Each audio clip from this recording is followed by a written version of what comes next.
Hello. Sir David the Bard, coming to you out of Australia and Kangaroo City. And I'm hunched over in the back of a car so the Danites can't find me, and I covered the car with kangaroos. Now there's just shit all over the car. They can't see me. Okay, there's a subject here. I have some qualifications.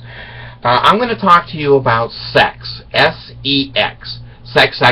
Now the crawlers that crawl through YouTube, the Mormon crawlers and all the other crawlers, when they hear the sex, and they'll crawl and hear that a million times, and then on all of the other support tubes around me will all say sex.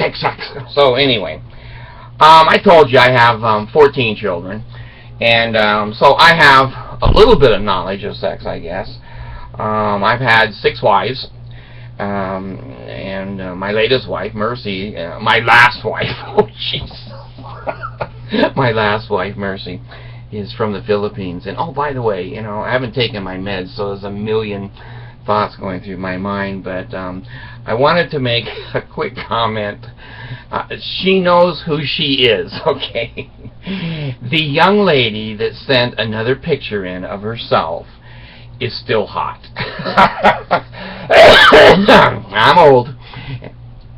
I can't see much, but from what I saw, she's still hot. So, Anna, you're sweet as can be.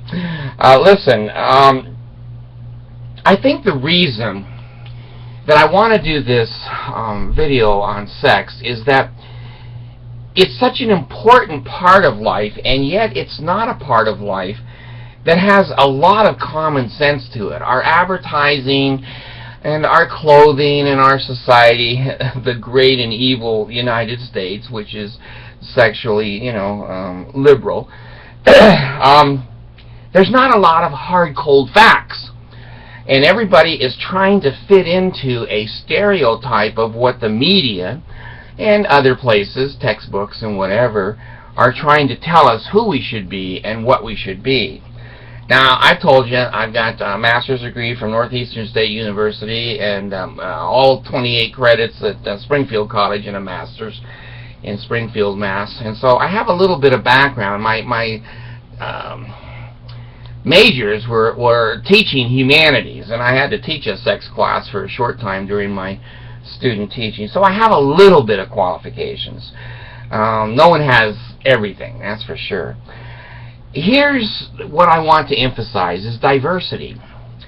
You're not going to be like anybody else in the world. Now, you may have similarities to hundreds or thousands of people, but each human being is sexually unique. And you can look at naked people until you come to the end of the world, and not one of them is the same. They're like snowflakes. Well, some of them are like snowflakes. Some of them are like rocks, some are like trees, I don't know. But what I'm trying to express here is that if you try to fit yourself or your partner or your wife or girlfriend or husband into a stereotype idea of who and what you think sex is, you're going to have an unhappy person. You're not going to be happy sexually unless you're able to express yourself fully, and your partner, if you have one, expresses themselves fully. Now, there's a lot of calm in the formula of sexuality. One of them is age, one of them is gender, one of them certainly is opportunity, one of them certainly is health, one of them certainly is being born with some kind of genitalia that is functional. One of them certainly is ability, age. Age has a lot. You don't see too much sex between 5-year-olds.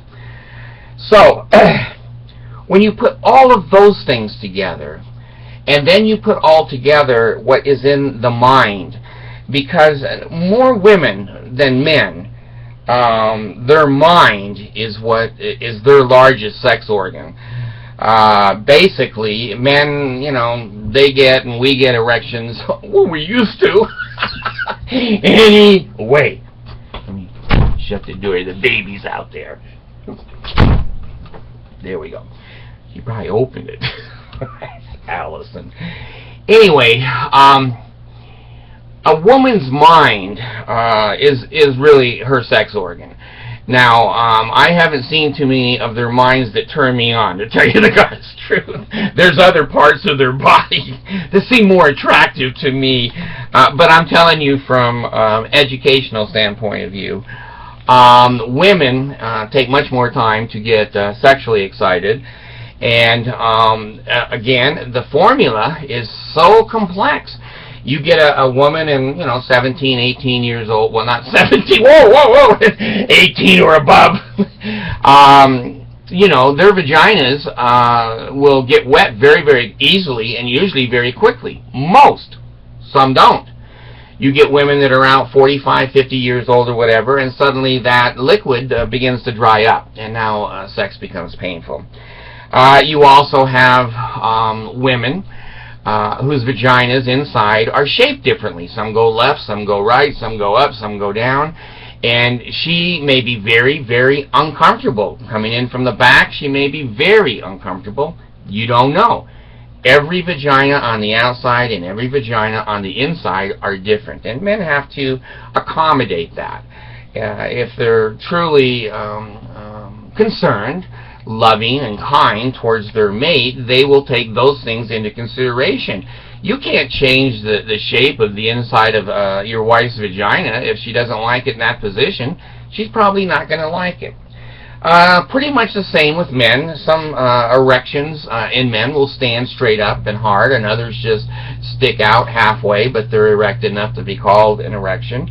And most men, back during my age, I was born in 48, everybody was circumcised. Pretty much everybody was circumcised. Nowadays, you're probably hitting 30-40% that are not being circumcised. So the penis looks different because it has that skin over the head, unless it's erect.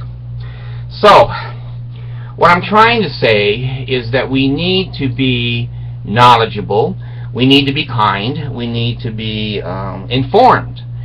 And no two people are the same. You may get a beautiful, beautiful woman who has a perfect body, and she lays there like a stone. Well, I've had sex with stones before. It's not that good. Anyway, what I'm saying is her mind and how she feels about you and the circumstances and the situation.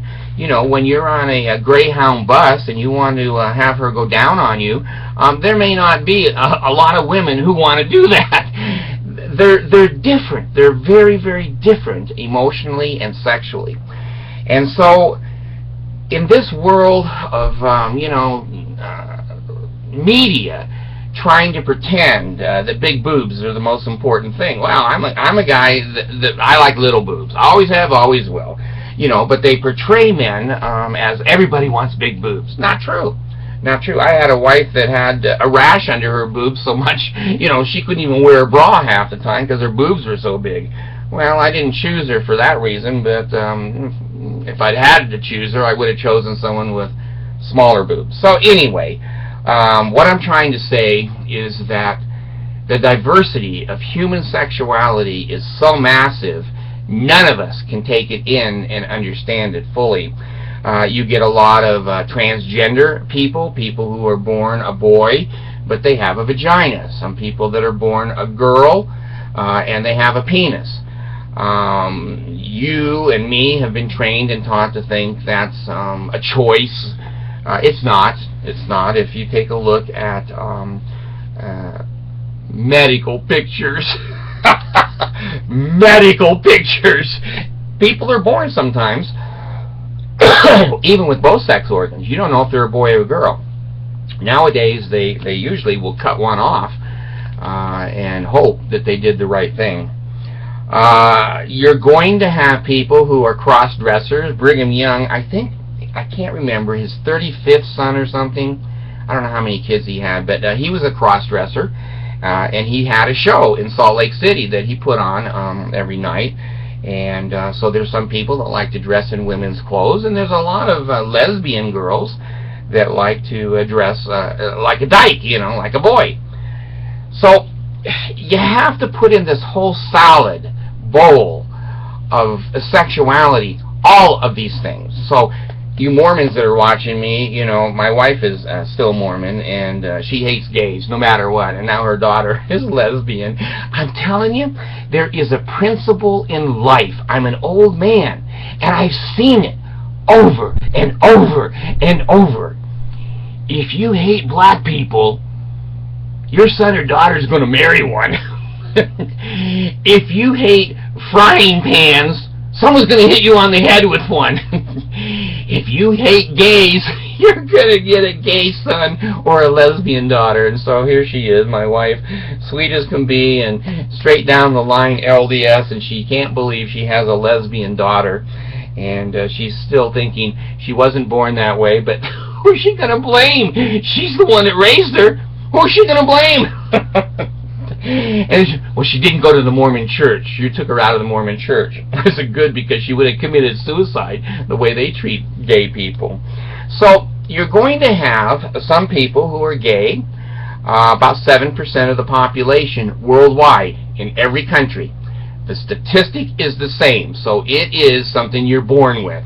It's not something that you learn. Now, certainly, you can exacerbate a situation, you can expand a situation, you can have bisexuals, you can have some people that are way, way out there, lesbian, and some that are way, way back this way, towards the middle, and the gays the same way. So, in summary, what I'm trying to say here today is get informed. For God's sakes, we all have a computer. Get on the damn computer and look up statistics and look up sexual information, and you'll be able to more fully understand yourself and others. Now, I had don't tell anybody this. I'm not going to mention her name, but it does start with a J and it ends with a T. My second wife and I, we had sex 3 times a day for 9 years. It never varied. I took her to work with me. I took her everywhere with me. Sexually, we were compatible, and we had a fabulous sex life for 9 years there, and 5 kids, and that was good. It was good. Now, some people have more sex than that. Being bipolar, sexuality is part of our symptoms. Especially in a manic state. Well, I had a sister who married a man, and he wanted to have sex once a year. So that satisfied him. I don't know what date that they had once a year. So the variance of sexuality has a lot to do with the individuals. Do you match up? You can be in love without a lot of sexuality. There doesn't have to be totally a sexual attraction to have a mate. And you learn to love them for other things. You have men that are impotent. They can't have sex with you. So there is no sexuality, kissing, loving, your fingers and your tongue. And, there's other approaches here. But there are many, many times platonic types of relationships that are sanctioned and basically married. So, get informed. Find out where you kind of fall. Are you in the middle? Are you way out? What is it? I went to that eharmony.com to find a wife, and they had like 500 questions that I had to answer about my background, who I was, things I like, things I don't like. It was extensive. It was extensive. And when I clicked the button, it showed exactly the kind of wife I would get along with well. I would look for these things in a wife. And then at the bottom, they got like 10 million people in there. It says, there's no one available for you. I go, you bastards. You tease me all the way through this and then tell me I'm too mentally ill to have a wife. So anyway, I went to the Philippines and I found the best wife in the world. So the hell with eharmony.com. But I'm telling you, they were accurate. They were accurate. All the things that Mercy is exactly what eHarmony said I needed in a wife. And I took that paper over with me to the Philippines. And when I met Mercy, I went down through this and got to know her pretty well. And boy, she matched like 95% everything in there. She didn't match the one that said she needs to be rich because you ain't ever going to have a job. She didn't match that one. Hell, I took that one and just threw it away. So anyway, find out, be kind, realize you're different. Your partner may accommodate you, they may not accommodate you. It's not an excuse to run around and go out and have an affair. I don't think. It's not an excuse to do anything outside the marriage. I have some standards. They're very low, but that's one of them. Be truthful to your mate. So anyway, diversity, information, realize there is not one sex organ the same as anyone else's. They're all like snowflakes. They're all different. And the minds that are behind those sex organs, the way they're going to scream, scratch your back, jump around the bed. Every woman is different, and every man is different. Realize how diverse that is in human beings. You can't control it. I can't control it. Well, I used to be able to control it, but I can't anymore. So anyway, thanks.